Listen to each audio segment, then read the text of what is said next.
Professor Rafael de Sociologia com vocês aqui mais uma vez, e dessa vez para a gente falar sobre as instituições sociais. Instituições sociais é o nosso tema da aula de hoje, e a aula está dividida em 5 tópicos. Acompanhe aqui comigo quais são.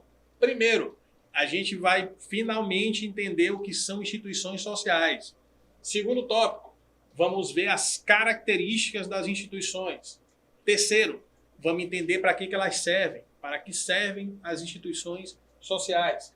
Quarto tópico, vamos falar sobre Émile Durkheim, um dos autores mais importantes da primeira fase da sociologia, da chamada sociologia clássica, nos falando sobre as formas de socialização. E, por último, no quinto tópico, quais são as principais instituições sociais. Beleza? Então vem comigo para a gente começar a aula de hoje falando sobre as instituições sociais. E sempre respondendo como a primeira pergunta, o que é aquele tema que a gente está falando. O tema da gente é instituições sociais. A primeira pergunta que a gente tem que responder é, afinal de contas, o que são instituições sociais?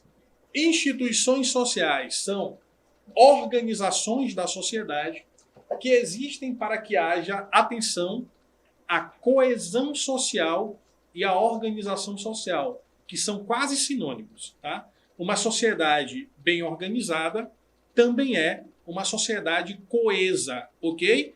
Organização e coesão social são as finalidades de uma instituição. Continua. Através das instituições, aprendemos as regras e normas da sociedade. Certo? Escola, família, igreja, Estado são exemplos de instituições. E nessas instituições são transmitidos para nós valores, práticas, condutas daquilo que a sociedade considera como adequado, considera como correto. Ok? As instituições são peça-chave fundamental para o processo de socialização do indivíduo. Além disso, elas também atuam no processo de socialização, tendo como objetivo a adequação, a acostumação do indivíduo ao meio social. Beleza? Vamos lá então. Ver se você entendeu.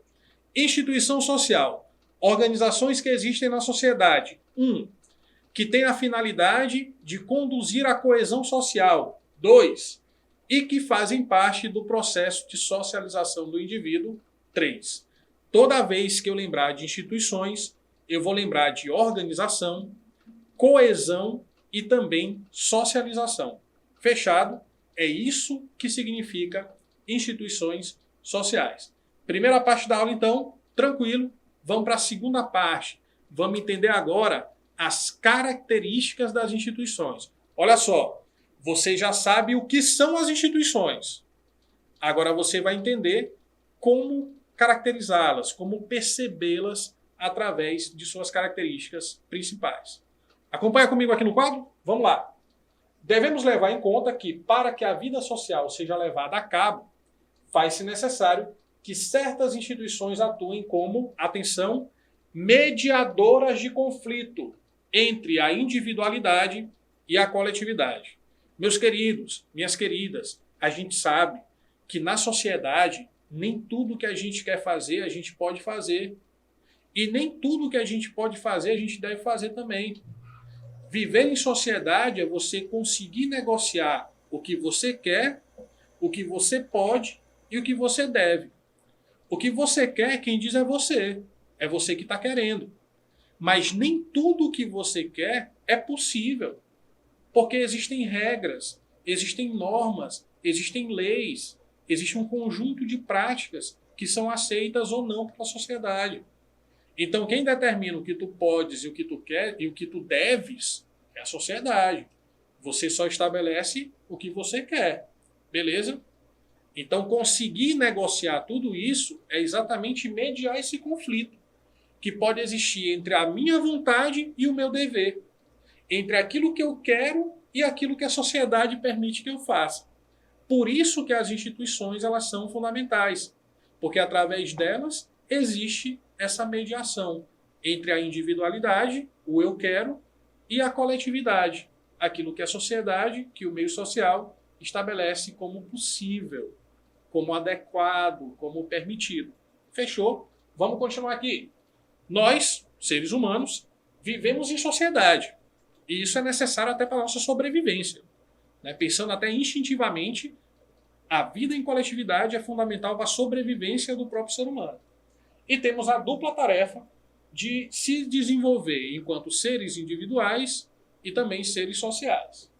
Enquanto seres sociais, que é o nosso foco nessa aula de hoje, né? Sociologia e tal, seres sociais, precisamos enquadrarmos, precisamos nos adequar em certas normas morais e sociais que permitem ou que possibilitam uma relação mais pacífica, uma relação mais harmoniosa entre os indivíduos que compõem aquele grupo, aquele meio social.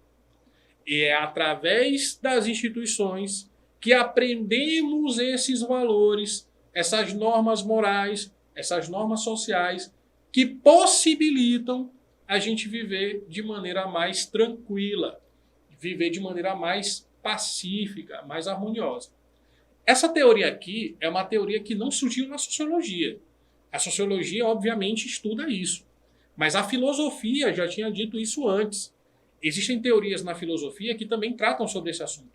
Principalmente as teorias contratualistas, que dizem que a formação da sociedade civil e também do Estado vieram de um contrato social, de um acordo entre os indivíduos para que eles pudessem viver de forma mais segura, de forma mais tranquila, com a existência ali de normas, de leis, de regulamentos que estivessem acima da vontade de cada membro, da vontade de cada indivíduo. Ok? Então você tem isso, por exemplo, nas teorias de Thomas Hobbes, na formação do Estado absolutista, nas teorias contratualistas em geral também existe isso, né? O estabelecimento de um contrato, de regras, de leis para que os indivíduos vivam de maneira mais segura e fujam ali do conflito, da insegurança, do medo característico do estado de natureza. Beleza? Vamos prosseguir então com a aula e vamos entender para que servem as instituições. Olha só, você já entendeu o que são instituições. Você já entendeu também as características. Agora a gente vai entender para que elas servem, a finalidade. Em termos gerais, as instituições servem para tornar a vida social menos agressiva, buscando ali uma certa harmoniosidade, uma coesão na relação entre os indivíduos, certo? A moral social é uma necessidade criada para que as pessoas vivam de acordo com as normas e as regras. A gente vê isso em outros conceitos, inclusive do Durkheim, como consciência coletiva, que imponham respeito entre as individualidades, que imponham ali uma espécie de algo maior, exterior, à vontade de cada um. As leis, as regras, as normas morais estão acima da vontade de cada indivíduo. E é isso que possibilita que a gente consiga conviver coletivamente. As instituições sociais atuam como mediadoras no processo de socialização, fazendo com que haja um respeito a determinados preceitos, princípios, valores sociais. E isso, é claro, tendo como finalidade, atenção, a coesão social. As instituições servem para que a coesão social seja possível. Professor, o que é coesão social? É exatamente a ordem, a organização, a harmonia na relação entre os indivíduos. É isso que a gente pode chamar de coesão social. Para que a gente viva numa sociedade minimamente organizada, minimamente ordenada, é necessário que existam regras, é necessário que existam normas morais, princípios, valores, que estejam acima de nós, que componham aquilo que a gente chama de instituição, a religião, o Estado, a família, a escola. E são nesses ambientes institucionais que a gente acaba sendo socializado, que a gente deixa de ser somente ser individual e também passa a ser social, passa a estar inserido no sentimento de identidade coletiva, no sentimento de pertencimento ao meio, ao grupo, né? de sentimento de pertencimento coletivo, certo? É o que acontece quando você vai para a escola a primeira vez. Então imagina aí, uma criança, filha única, né? Que tem ali toda a atenção voltada para ela no ambiente da casa, pai, mãe, tios e tudo mais, todo mundo ali, né? A criança é o centro das atenções e ela vai para a escola. Na escola vai ter 15 crianças iguais a ela, competindo pela atenção de um adulto. Então é um outro tipo de relação que ela precisa, no primeiro momento, perceber, é claro que de acordo com as condições que ela tem naquela fase da vida, e começar a se perceber não mais como o centro de tudo, mas saber que assim como ela, existem outras crianças que também necessitam de atenção. E aí ela compreende isso e passa a estabelecer uma convivência com aquelas outras crianças. Uma convivência coletiva, na sala de aula, na turma. Da mesma forma quando você frequenta uma igreja, frequenta uma religião, tem outras pessoas que, assim como você, acreditam, têm fé naquilo que está sendo pregado, que está sendo dito pelo líder religioso, e você compartilha com essas pessoas isso em comum. E aí você se sente parte disso, porque você tem a mesma crença dos outros, porque você estuda na mesma escola do seu colega, porque você torce pelo mesmo time, né, do seu vizinho. Então isso faz com que a gente acabe se identificando uns com os outros. Cria um sentimento de pertencimento, de identidade, que leva à ideia de uma relação mais coesa, de uma relação mais harmoniosa. E a gente pode pensar isso também no aspecto macro, na sociedade como um todo. E por isso as instituições têm um papel decisivo, um papel fundamental para a vida social. O Durkheim é um dos autores que melhor trabalhou isso na teoria clássica. Durkheim tinha uma preocupação, uma atenção muito voltada às instituições. Porque para o Durkheim, o processo de socialização, ou seja, a transmissão dos valores, das normas sociais para cada um de nós, passam também pelas instituições. Passa pela educação familiar, pela escola, pela religião, pelo Estado, certo? As instituições são decisivas, são fundamentais na visão durkheimiana. Socialização para Durkheim pode ser de dois tipos. Existe a primária e existe a secundária. A socialização primeira,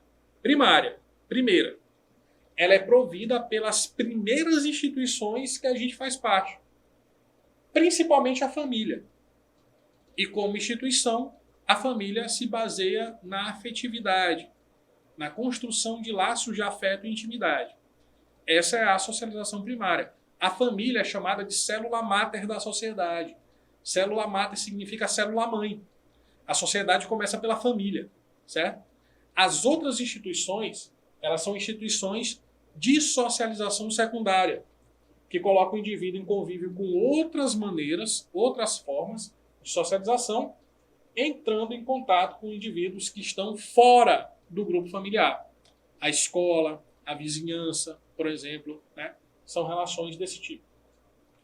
Ela está baseada em normas sociais mais rígidas, no caso da secundária, e externas ao indivíduo e ao grupo familiar.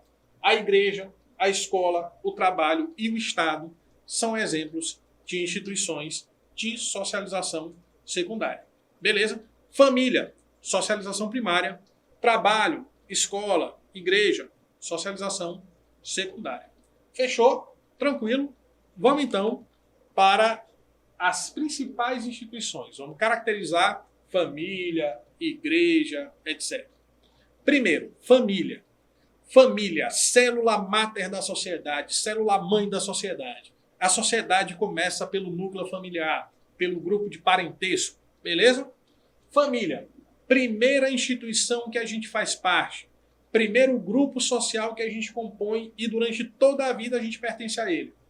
Representa o início do processo de socialização, inclusive o início do processo de educação moral do indivíduo.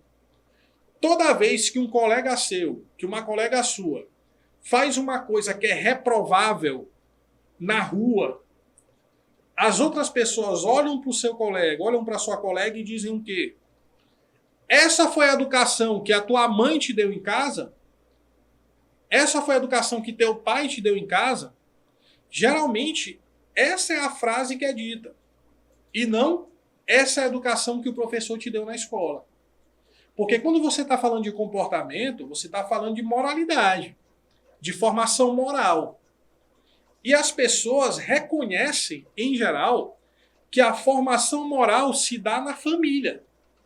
A família é o princípio, é o início desse processo de formação. Por isso que a educação, nesse sentido, ela é mais vinculada à instituição família. A formação moral do indivíduo, a formação de valores, ela passa principalmente pelo núcleo familiar, pela instituição família.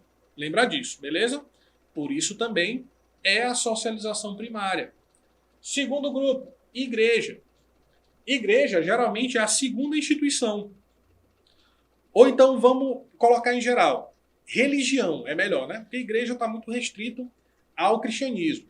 Religião, que é mais amplo, geralmente é a segunda instituição que o indivíduo faz parte, tem contato.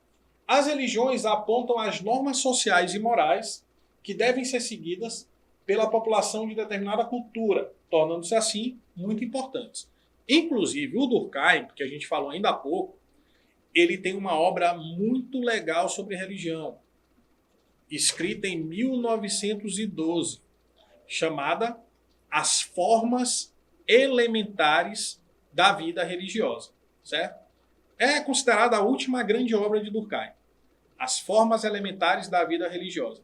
Nesse livro, Durkheim coloca a religião como uma estrutura fundamental para a coesão social. Por quê? Porque a religião unifica as crenças e unifica os comportamentos também. Então, se numa sociedade as pessoas acreditam nas mesmas coisas e consideram as mesmas coisas como corretas, elas conseguem viver de maneira mais harmoniosa. Por isso que a religião, na visão durkheimiana, é vista como um elemento fundamental da coesão social também. Para fechar, vamos falar da escola e também do Estado, ok? A escola é a instituição de socialização secundária por excelência, responsável por introjetar o indivíduo também normas sociais legais e de comportamento que ele vai levar para o resto da vida, além de transmitir conteúdos que preparam esse indivíduo para o mercado de trabalho e para a sua vida futura também. Beleza? O Estado consiste na formação de um conglomerado de normas e regras sociais estabelecida de forma objetiva e impessoal que compõem as instituições anteriores. O Estado é constituído por normas sociais regidas por um corpo de leis. Então, a legalidade é o critério base do Estado enquanto instituição. Da religião, da igreja, a crença. Da família, a formação moral. Da escola, a transmissão de conteúdos. Percebe que cada instituição que eu citei, ela tem finalidade específica. E essas finalidades, em seu conjunto, essas finalidades vistas de maneira global, elas fazem parte do nosso processo de adequação ao meio social. Fazem parte daquilo que Durkheim chama de processo de socialização do indivíduo. Beleza? A igreja, a família, a escola e o Estado cumprem um papel fundamental e decisivo para que isso seja possível. Certinho? Galera, com isso a gente encerra mais uma aula de Sociologia. Espero que vocês tenham aprendido muita coisa. Continuem em casa se cuidando e aprendendo e assistindo também às nossas aulas. Até a próxima. Tchau, tchau.